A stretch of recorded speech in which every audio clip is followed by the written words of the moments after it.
Luke chapter 19. Zacchaeus. Jesus was going through the city of Jericho. In Jericho, there was a man named Zacchaeus. He was a wealthy, very important tax collector. He wanted to see who Jesus was.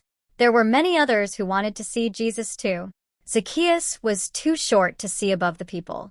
So he ran to a place where he knew Jesus would come. Then he climbed a sycamore tree so he could see him.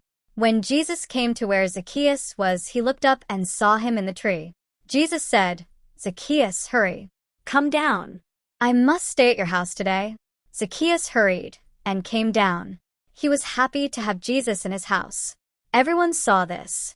They began to complain. "Look at the kind of man Jesus is staying with. Zacchaeus is a sinner." Zacchaeus said to the Lord, "I want to do good. I will give half of my money to the poor. If I have cheated anyone, I will pay them back 4 times more." Jesus said, "Today is the day for this family to be saved from sin." Yes, even this tax collector is one of God's chosen people. The Son of Man came to find lost people and save them. Use what God gives you. As the crowd listened to what he was saying, Jesus went on to tell a story. He was now near Jerusalem and knew that the people thought it was almost time for God's kingdom to come. So he said, a very important man was preparing to go to a country far away to be made a king. Then he planned to return home and rule his people. So he called 10 of his servants together. He gave a bag of money to each servant. He said, "Do business with this money until I come back."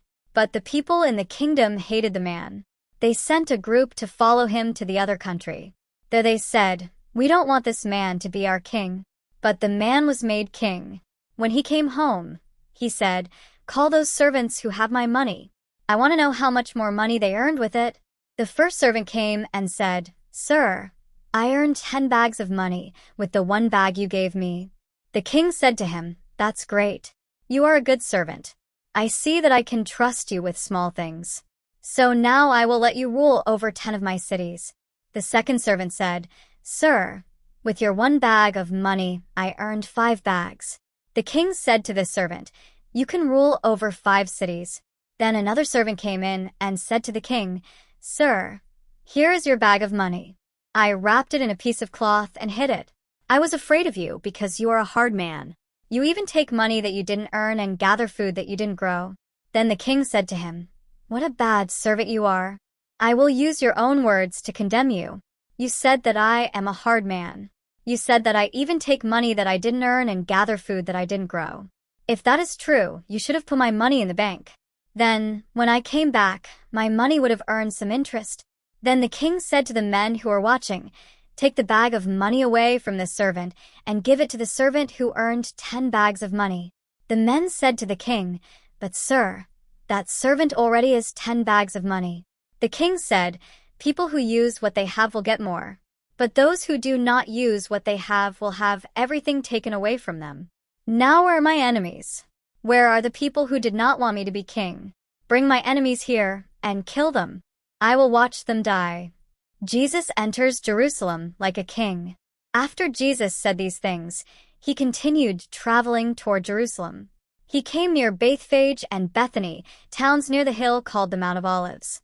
He sent out 2 of his followers. He said, "Go into the town you can see there. When you enter the town, you will find a young donkey tied there that no one has ever ridden.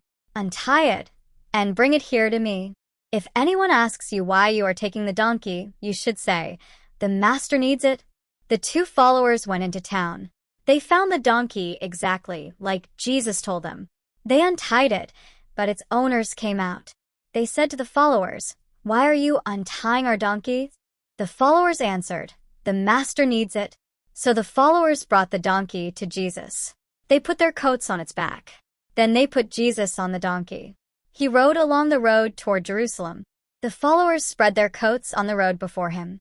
Jesus was coming close to Jerusalem. He was already near the bottom of the Mount of Olives.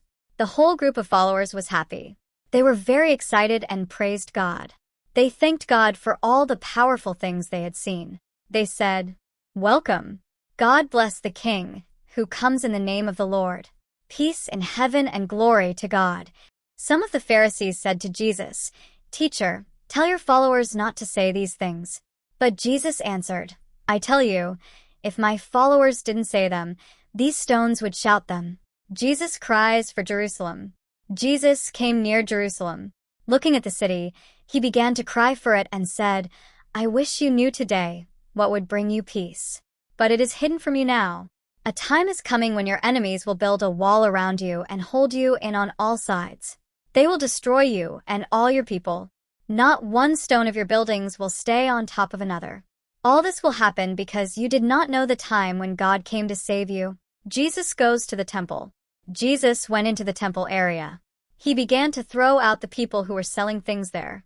He said, the scriptures say, my temple will be a house of prayer. But you have changed it into a hiding place for thieves. Jesus taught the people in the temple area every day. The leading priests, the teachers of the law, and some of the leaders of the people wanted to kill him. But they did not know how they could do it because everyone was listening to him. The people were very interested in what Jesus said.